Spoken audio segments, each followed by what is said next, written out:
All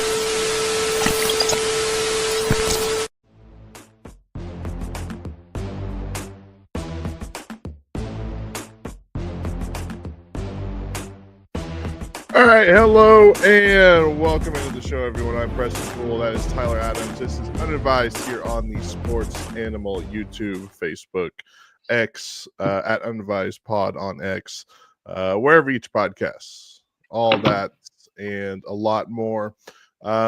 Good news, bad news. Good news is the Oklahoma City Thunder are 3 games away from winning an NBA title. Bad news is so are the Indiana Pacers. Yeah, the Thunder and the Pacers split the 2 games here in Oklahoma City over the last 4 days or so that they played. Thunder win last night in Oklahoma City, and we head to Indiana on Wednesday night. Are the Thunder up in 1-1 series or the Pacers up in the 1-1 series? I'd have to say the Pacers, Preston, even though for 91 minutes the Thunder have controlled this series with a lead. I would game say one. I would say the Thunder have the lead in the 1-1 series just because they have led for 99% of the series, and they have been the better team for 7 quarters. I would say the Pacers were the better team in the 4th quarter of game 1, but other than that, the Thunder have been the better team through 7 of the 8 quarters of basketball that have been played. Tyrese Halliburton hits that game winner on Thursday night of last week. Seems like it was forever ago at this point. And then last night, the Thunder just came out and like I was telling everyone that was over at my house watching the UFC fights on Saturday night, the Thunder don't lose 2 games in a row. Okay, and I've been saying that for a while. And that is just very true. They don't lose 2 games in a row, at least this season. Preston, you're 100% right. I was doing a lot more fear-mongering, I think, this last week. I don't think I've ever been more humbled than what I was on Thursday night. Yeah. The humbling that I had on Thursday, and I think a lot of Thunder fans had. Because we were talking, what was our last show? Wednesday, Tuesday before the series. Thunder in 5. We don't see a way, There's still a way that is possible. That's not dead. Yeah, yes. Like I'm not going to be shocked in the series in 5. I still think that's very much on the table. I don't think it's going to happen. I'm not going to be shocked. But I was talking a big game. We were all talking big games. I was humbled on Thursday, and I needed to be, I think. And this last weekend, I guess fear-mongering isn't the right word, but I was just like, have to win tomorrow. And then people were saying what you did. It's like, they're not going to lose 2 in a row. It's like, what if they do? If they do lose 2 in a row? You don't know. So I was a lot more negative. And let's just say that the everyday life is just a little bit easier today because I wouldn't say down bad, but I was down bad. And one of those things that you can't listen or watch any of your favorite podcasts, right? Because they're going to be talking about it. The last thing you want to hear is someone talking about how your team just got beat in the last 0.3 seconds of a basketball game in the NBA Finals. So you can't do any of that. Now, after they win, you can go back and you can start, consuming all the content that you normally consume. So, it was a weird weekend. That was too long of a wait to get to the next game. So behind baseball, I talked about a little on air yesterday when we were doing our pregame to the pregame Thunder show with the Morning Animals yesterday. And you know this, I had to go home a little early on Saturday night. Just headache ensued. I was out with friends, and I was just like, I have ever drank like this doesn't feel right. Has that happened to you? That's where called like physically, not mentally, getting like older. Yeah, you're like this isn't hitting right. Like I was like, I'm just gonna go home. Screw this. Welcome to getting older, T-Bag. Yeah, I fell asleep. I wake up for about 5 hours with a migraine. I'm just like laying in bed, and I'm watching the tires on my phone, like Netflix, but like the phone like right in my face. Which, like, by really the way, the tires is absolutely so awesome. Yeah, so funny. But yeah, I was laying in bed and I was like on TikTok. I was trying to watch YouTube videos and stuff. Everything was Thunder related, and it was like miserable. It was like, why can it not be like July 30th right now, where sports is just does not matter?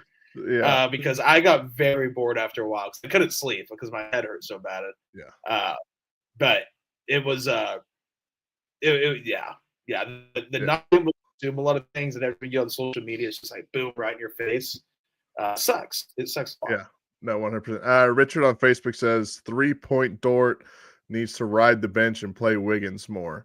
Yeah, until the defense drops off drastically because Aaron Wiggins isn't as anywhere near as good a defender as Lou Dort. Tyrese Halliburton had 5 points entering the fourth quarter yesterday. Exactly. Yeah. And you're like, oh, he balled out in the fourth quarter. It's like, yeah, he balled out when it was too little, too late. Yeah. Like Dort, no, Dort is way more valuable. Dort will always be way more valuable on defensive than the offensive. How about the other 15 games they've played this postseason where Aaron Wiggins did not do what he did last night? Great performance, tip your cap to him. Great performance by him, but he has not played that like he did last night all the playoffs. So good for him for turning around, when the Thunder kind of not going to say needed the most, but they needed it to win that game last night. Then Matt says, welcome to the Dortcher Chamber. Yes, I love me some Dortcher Chamber. Lou Dort is, again, one of the best defenders in the NBA. That's why he was the first team all defense. He played good last night when his name just wasn't really mentioned, because it means he wasn't what did he go final from three? I didn't even what was his 3-point shot last night? I had it right here. Let's see. This is bad prepreparation right here. It's not having the box score pulled up already. I closed the box. 1 for 3. Perfect. See, like 1 for 3. He shot 1 for 3 from the field and from 3. He took 3 shots, 3 threes. That's a perfect Lou Dort game, because that means outside of his 5 personal fouls, which you live with, that means his name's not being talked about much, and that means Lou Dort is doing his job. And he was only a -3 in the plus minus last night, so it wasn't terrible.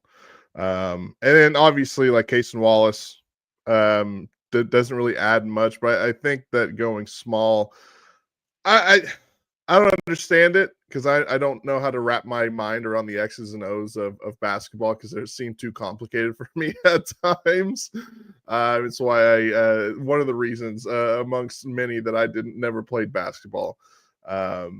But yeah, what's your opinion on the different starting lineup so far in this series?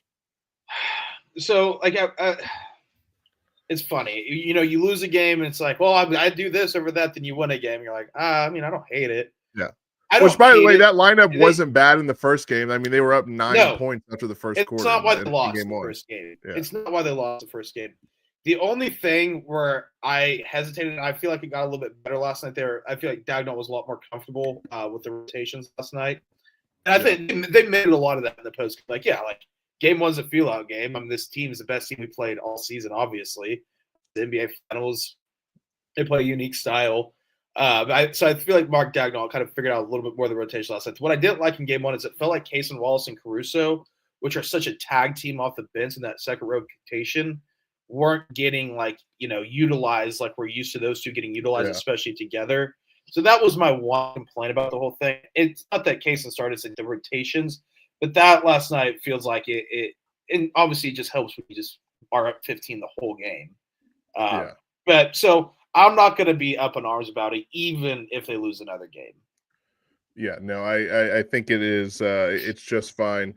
And by the way, that double big lineup, the first time we saw it in this series was last night. It was pretty good. So, it's weird that all the Thunder lineups are good, right? Maybe they're just a good basketball team. Who would have thunk? As we said earlier, the Thunder have led all but about 2 minutes. I think it's like a minute 53 is like the actual number that the Pacers have led in this series. So the Thunder have led basically about 99% of this. And SGA has been the best player on the court from either team so far. I mean, he's proved why he's the MVP. And if the Thunder go on to win this series, he will be the Finals MVP and cement one of the best seasons in NBA history. I mean, he's just There's a new record that's just broken all the time. And there's so many records that just feel like they're being broken all the time. I can't even name you them because it's just like Well, it's and too that's much also because information. the stats nerds out there are going back and Mhm. digging up, like 100-year-old stats that no one really cares Like, about, what was or it to making last up night? stats. I've got them right here. So last night was most games with 30 points and 5 assists in postseason history. Shea, 11 games, all three are at 11 games. That's most ever. It's Yeah, Shea, James, and Michael Jordan. yeah. So It's, pretty impressive pretty company. good company to be with. Right Players there, to yeah. score 30 plus points in 9 straight home play games. Shea and Wilt Chamberlain. That's the list. So it's just something new all the time. He's having one of the best seasons ever. There's no arguing it whatsoever. Yeah. If he wins the championship and finals MVP, it's the best season, especially from a guard we've ever seen.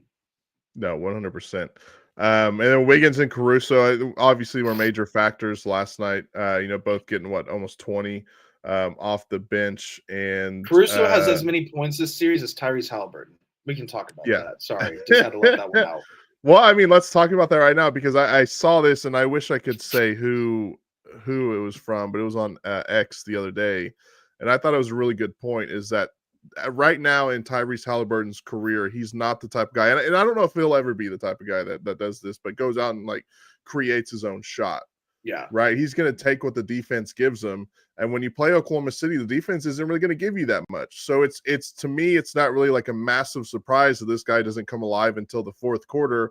Now it's just a fact of the Thunder, holding all the other guys. Obviously Obi Toppin's not going to hit 5 threes in a game. It's just not the way that he, shoots the ball. That was like an outlier. But as long as you can keep some of the other guys from not just going crazy from beyond the arc or anything like that, or let Miles Turner just get whatever he wants, around the rim or anything like that.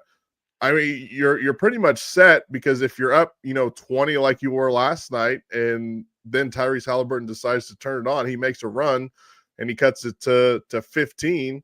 And then the Thunder can make another run, which we've seen them do. It's the Thunder have this thing of just making runs after teams make their run to, get back to, maybe what the original score was plus a little bit more, kind of like they did last night. Mm-hmm.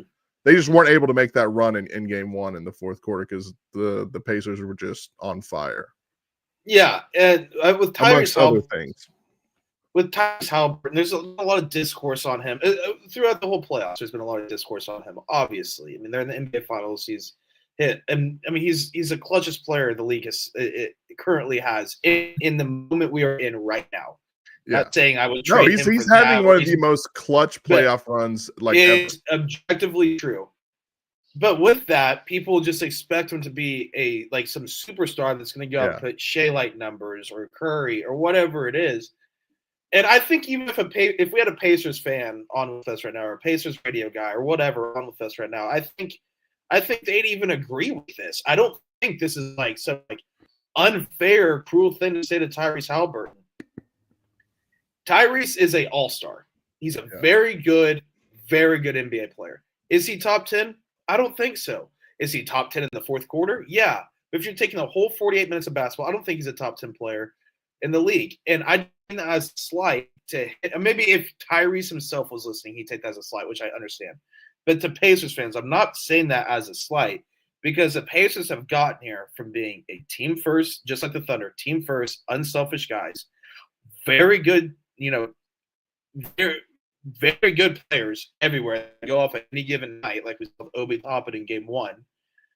And, 2 all-star cast with Siakam and Halliburton. Great role players, great coaching, great culture, play for each other. That's how they gotten here. They haven't gotten here because Tyrese Halliburton is just this megastar. Now the media is just propping him up.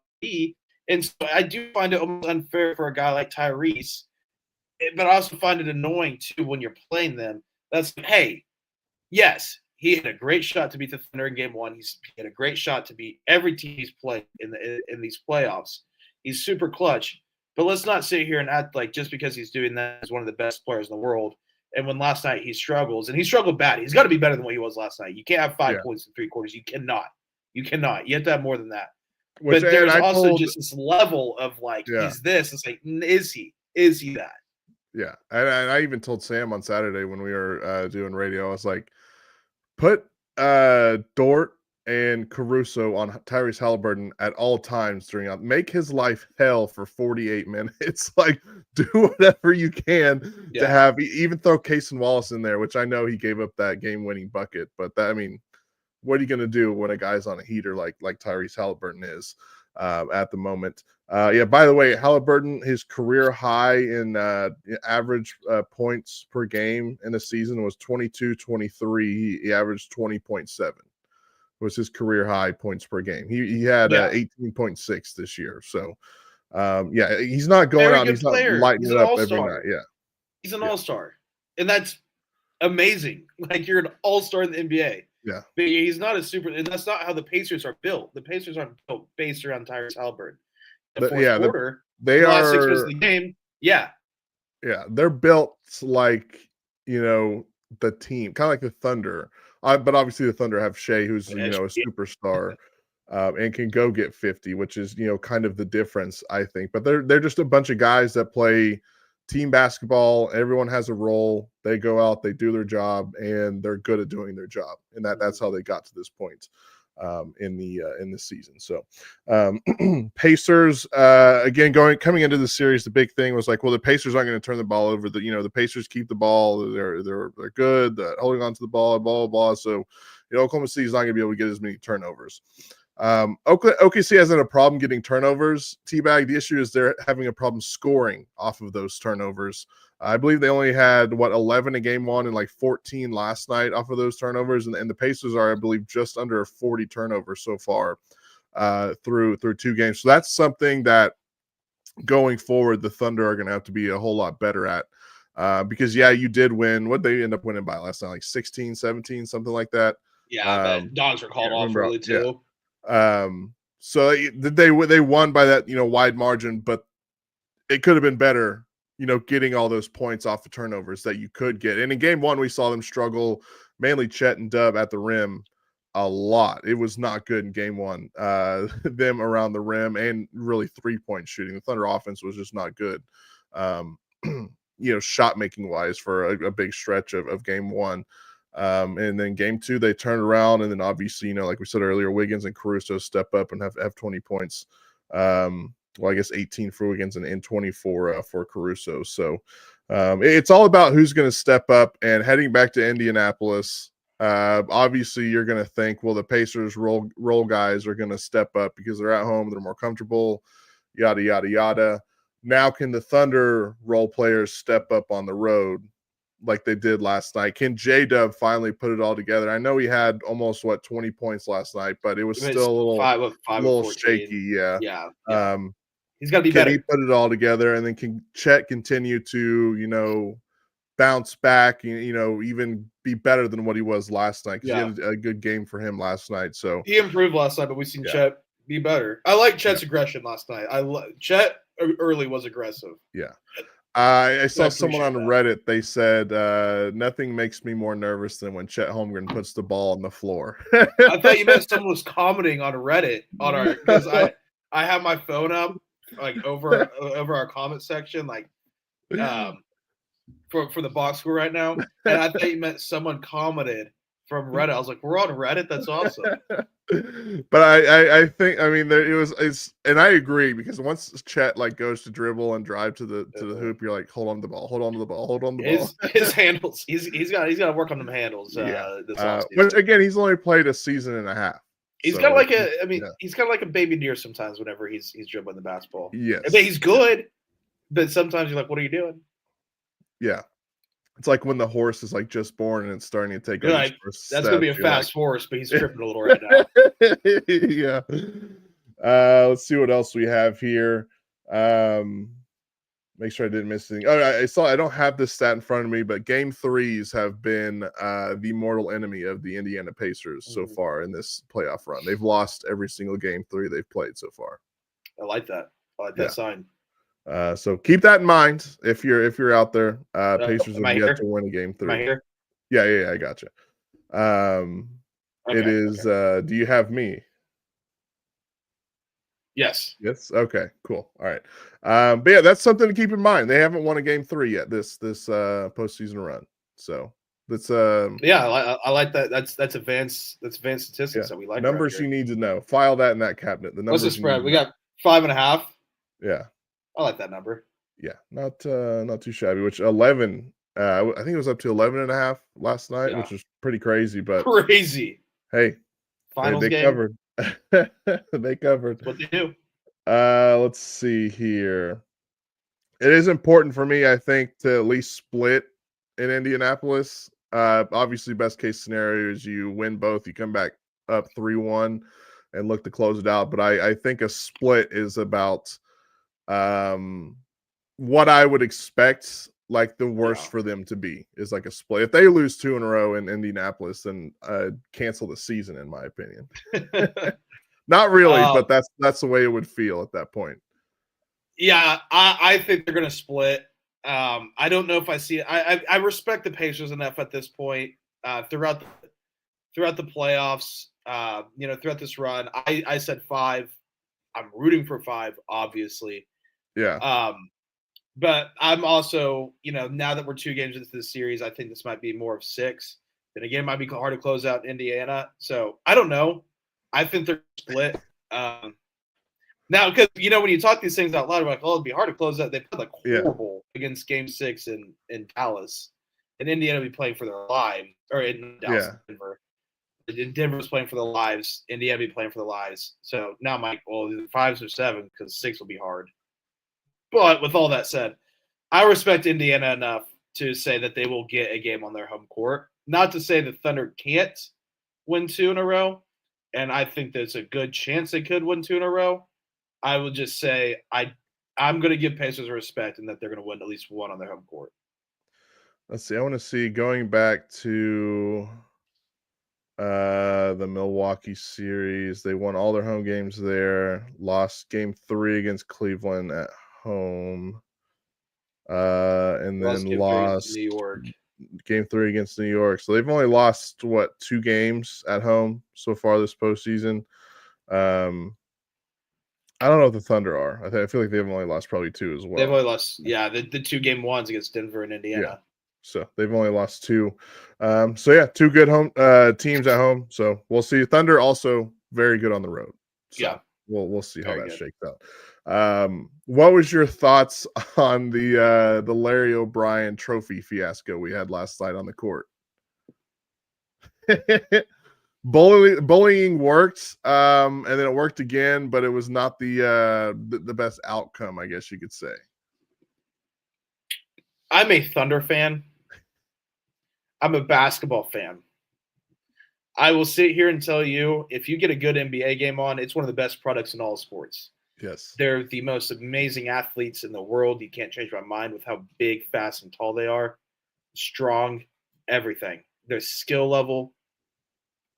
I will defend the sport of professional basketball till I die. I will not defend the NBA on some certain things they do, because if you have a kid, you have 3 seconds. Holy shit, are they so bad at marketing and promoting the NBA Finals? You would think when you do have 2 small markets, which is like, the small market, but it's the truth. Yeah. You get 2 small markets. You think you'd do a lot better job promoting the hell out of this. There's not even, they don't do player introductions. They don't do like some big, intro, they don't do this big, 60 to 90 second montage of like, this is a finals, buckle up, get ready for 48 minutes of basketball to fight for your life. Like I said, not do the player introductions. And they're not even doing, they took the NBA playoffs logo off the base or off the sideline and put YouTube TV there. How do you not have anything finals related on the court? And then you put the stupid hologram on the court last night. It looked awful. Then you switch it to the finals logo, which looked decent, even though YouTube TV was presented in there again. Yeah. And then you switch it back to Larry O'Brien. It's like, what are we doing? This isn't hard. Just paint the finals on the court, and that's all you have to do. The whole trophy thing, everyone's complaining about the trophy. Yeah. I don't think they Because did they do that in 2012? No, I don't remember. That's the thing. It's like the trophy's cool. That was for 6 seasons. That was from 2005 to 2010. So those 6 Okay. seasons, 5 years, 6 seasons. You say I don't remember that ever being like a thing. Yeah. No, they didn't do it in the 90s, early 2000s. They did it for, like I said, 6 seasons. So it's like I don't care about that because that's not some lore. But the finals have always been painted on the court until COVID, when we decided none of that stuff's cool anymore. We're going to go as minimalistic as possible. Yeah. We're not going to let anyone know that this is the finals. How do you just not have the finals in cursive just on the court? It is not hard. Because they've decided they can do all that like through editing and just pop it on. But they didn't do it for game 1 though. Which is crazy. Yeah, you're right. If they were doing it, like if they did it for game, all right, whatever, like cool. But they didn't, and then it made like we had to just complain, and then they put that awful, like the Larry O'Brien was awful on the court. It was so bad.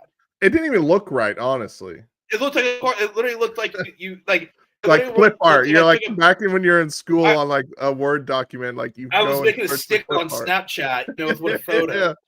Yeah. That's horrible. Yeah, it was that was quite the mess. ESPN, I don't know if they ended up doing it, but they it came out like I don't know an hour before the game, since there were some storms rolling in to Oklahoma City, that they were gonna have to remotely produce the game from either Bristol or Los Angeles because their trucks out there we're gonna have to move because of all the storms and tornado warnings. The tornado warning eventually went away, so I don't know if they ended up sticking it out and doing it there. Nothing crazy happened last night. So no.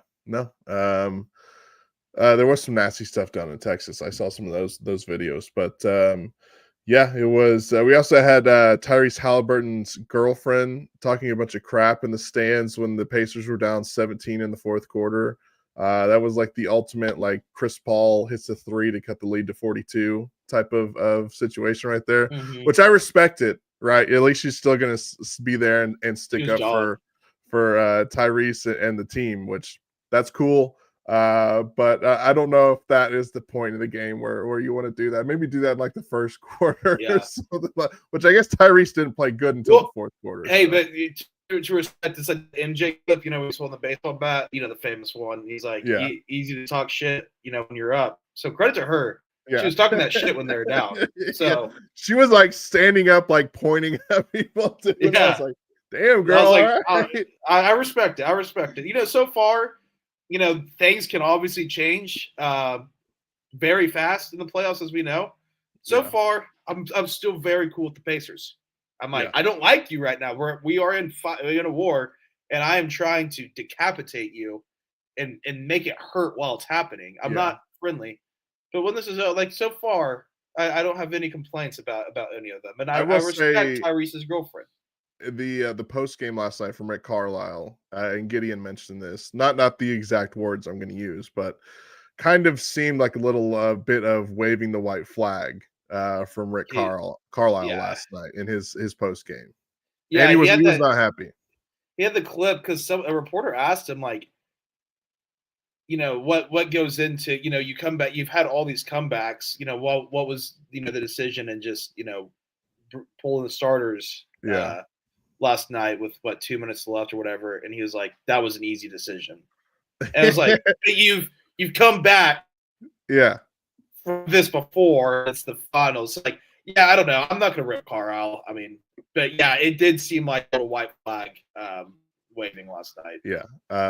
Which obviously I don't think that's going to be the case, but it just didn't sound the best last night. Did you hear him cucking down to the OKC fan base? Is how it's like that's loud. He's like, we need to be that loud. It's like you're full of mid not that loud. I did hear that. All right, anything else on the NBA finals before we talk a little hockey real quick? Little puck talk. No, just let's Wednesday can't get here fast enough. Let's go win 3 more. Also, Savior it though. Savior. Yeah. You just had a great bite. You had that bite in like a sandwich or a burger. Like that's a good bite. We just had that bite, so savor it. Yes. Right now, sitting as many wins as the Dallas Mavericks had in the NBA Finals last year. So shout out us. Just had to throw that jab in there. All right, on the ice. Look, I'm not a massive hockey fan, but I watch during the playoffs and obviously the Stanley Cup Finals. Right now, we've got a 1-1 series between the Edmonton Oilers and the Florida Panthers. They're playing at the moment right now. Towards the end of the first period in Florida, the Panthers lead 1-0. A lot of people are talking about the Oilers are a team of destiny this year to win this thing. They've got obviously McJesus and Draisaitl on their squad, who are two great players. Connor McDavid is just some of the stuff he was doing the other night. What would have been Friday night when they played. I'm like, geez, this is some crazy stuff. Like one of the assists he had to Draisaitl and knocked it in. But they ended up losing that game, crazy enough, because it went to double OT. But it just great hockey right now at the moment. And I love the Panthers score as soon as I say that. What was it, 2-0 now? 2-0 now, yeah. Most dangerous lead in hockey. I love one thing I've noticed. I'm not going to become a hockey guy. NBA consumes my life already. Yeah. I don't want to add another sport. I'm a playoff hockey guy. I'm not a hockey guy. Through. I love the play. I love when I can just turn my brain off with the playoff hockey and just be dumb sports guy. Like, sport. While I'm watching the game, I'm like, sport. McDavid, good. Really good. You see that? I know nothing about the game of hockey. I don't know any X's and O's. I just learned kind of what the neutral zone finally is. I'm like, it's the blue lines. Like, that makes so much sense. Like I can tell you what icing is. That's about it. I'm still learning icing. I know it's a lot like offsides in soccer, which I could tell you, but like I think icing is the same, but it's too fast for me. Yeah. I'm not a hockey guy. I am very dumb with hockey, and that's why I love watching it, because I literally just turn my brain off and just watch sport like a dumb idiot, and it's the best. It's like a caveman sitting there. Yeah, watching, like literally, it's literally. I'm gonna go lay down and watch a game, not have a single take after. I'm not gonna have a single thought about what I would just watch. I'm like, that was cool. Yeah, no, 100%. I'm the same way. So, it is. And hockey's like the best sport to do that with, because like basketball, it's like I feel like basketball is one of those games where it's like you have to kind of know like what's going on to like really appreciate it. You kind of have to like a little. You don't have to know a lot, but you have to know a little, which most people do. Most people play basketball growing up. You kind of know the basics of like what a zone is or what a screen is. Pick and roll. Just like the very basics. And then football is just part of life in America. Yeah. And everyone, if you're a sports fan, you have a football and you're very passionate for the most part. Baseball is a regional thing. Hockey is like the ultimate just dumb guy, turn brain off sport. It's the best.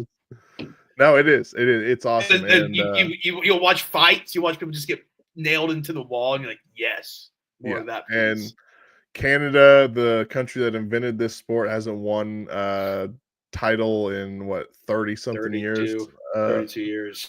And so they have a chance here. That's why they're calling the Oilers a team of destiny. They went to 7 games last year. The Oilers lost to the Panthers. We'll see if we can get a championship for Canada. I'm rooting for them this year. Yeah, like I like the Oilers. It's like one of those. It's like one of those things, Preston. It's like if you're messing with like, say you're messing with Sam at the station, and I was laughing, and I was like, oh, this is really funny. It was really funny, and then like he kept. I'm like, all right, all right, joke's over, kind of thing. That's how I feel about Canada not winning a Stanley Cup. It's been really funny our whole lives. But over the last 2 or 3, once it hit the 30-year mark, you're like, it's kind of sad. All right, right. We've had a great run. Yeah, maybe we can give them the trophy back. Yeah, they won all their titles pre Desert Storm. So Canada, come on, it's your sport. You got to figure it out. Well, that joke would have worked. Never mind. Not a joke on my mind. I don't know let's just say the Stanley Cup wouldn't know about Monica Lewinsky. I guess you would. Anything else before we wrap this thing up and get ready for Game 3 here in 48 hours from now? I think we've covered it. think we've covered it. Yep. So look, we're at 1-1 right now. We got a battle on our hands. Thunder fans got to win 3 more. more. I will say today I've had a lot more joy in my life, and I think it's just because I'm not miserable like I was after game 1. I will say I think last night was the first playoff game where I just felt relieved instead of joy. Yeah. Maybe game 4 in Denver, but even then I was like, that was joy with relief. Last night was just more relief than happiness. That's me. That's just me personally. Yeah, I think game 7 was that for me. We're like, okay, all right, against Denver. I was like, all right, they did it. They proved that they can go 7 games against a good opponent. They got it done. Got some punches being thrown right now. How about that? But yeah, so we'll see. I still don't think this series is going to go to 7. I think the most likely outcome right now is probably 6 games in my mind. Yeah. But again, it's the Pacers. I'm not surprised by anything just because they are, like the one team that feels like no matter able what, to make these runs. We saw in game 1, no matter what you do, no matter anything, don't count out the Pacers. Just don't do it. Yeah. No, 100%. I'm with you. Well, alrighty, that's going to do it for us. We'll be back later in the week to recap maybe some more games, maybe hopefully some more wins by the Oklahoma City Thunder. So stick with us on Sports Animal YouTube, Facebook, our X account at Unadvised Pod, or you can listen after the show's over, wherever you get your podcasts. Give it about an hour or so, and that thing will be out. Spotify, Apple Podcasts, wherever you get your podcasts. Sportsanimal.com, Sports Animal app. Yes, yeah. I think we're contractually obligated powered by Chapel Supply. Yeah, we're supposed to mention that. So, all right, that'll do it for us. Until next time, have a great night, everyone.